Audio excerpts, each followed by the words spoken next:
13. Guys, makinis pa siya, kaya lang hindi nabubukay, kaya kailangan natin siyang ipagawa.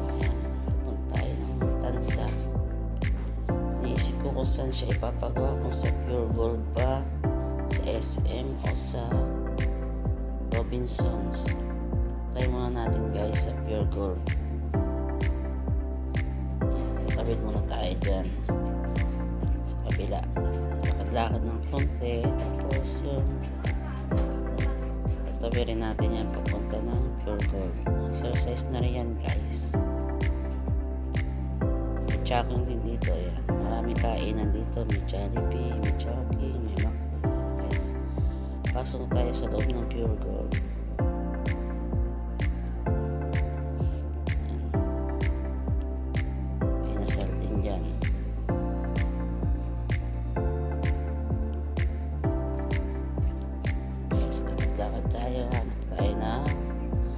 Magagawa ng ating cellphone. Marami dyan nagagawa, kaya lang di ko lang alam guys kung kaya nilang gawin yan eh. Alam ko sa mga ano to, yung center talaga ng iPhone, kaso mahal, kaya magta-try tayo dito kung mayroon. Tanong muna tayo dyan kung kaya nilang gawin yan. Yan, nasa may bandang dulo sa may pa-CR ng Pure Gold. Marami dyan mga magagawa ng cellphone.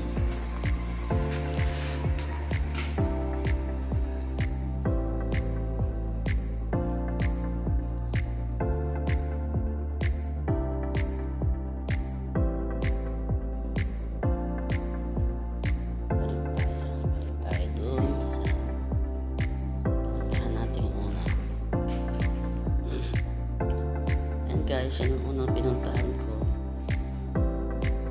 Waiting muna tayo dyan kasi may nauna pa sa akin. Yan, pinapakita ko na yung cellphone. Sabi niya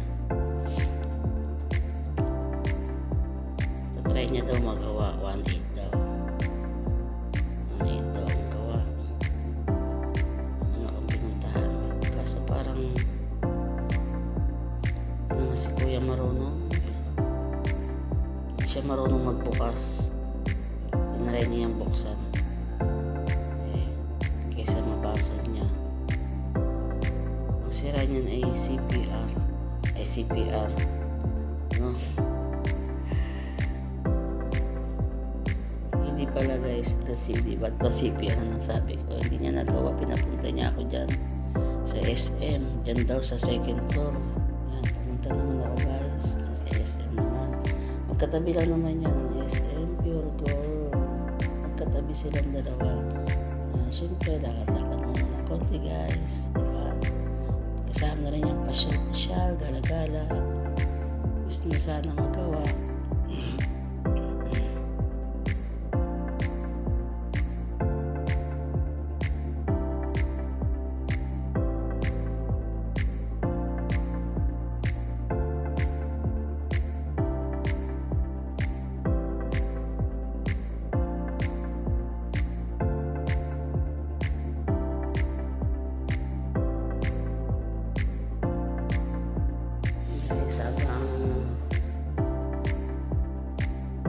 Habang tayo umakit sa taas, syempre video, para meron naman tayo pang-upload dyan, paano 2-in-1,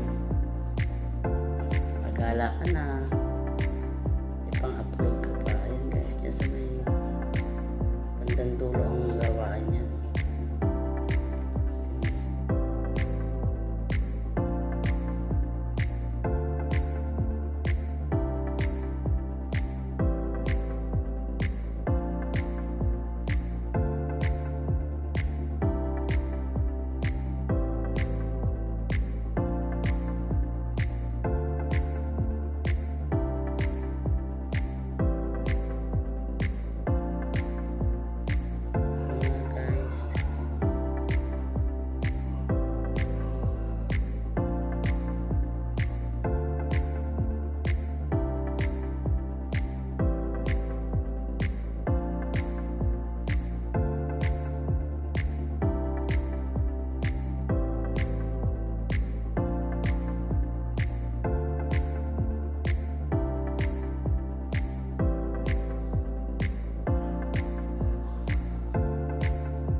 22k.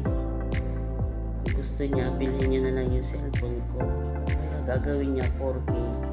Kaso hindi pa sure na magagawa talaga ng smooth 50-50 daw sa 4k. Ba't naman ako guys, bumalik ulit ako ng Pure Gold. Yun ko pinagawa. Masingin naman sa akin yan, i-trade ko. Magandaan lang dito, meron siyang pampaklas ba, yung parang microscope, tsaka yung pampaklas ng iPhone, parang mabuksan siya. Bait naman kausap si kuya, pinapaliwanag lahat. Guys, pinabuksan niya na yan.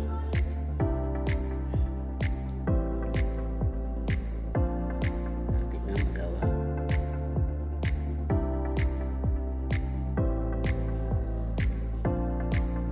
Guys, nakikita niya yan, nabuhay na.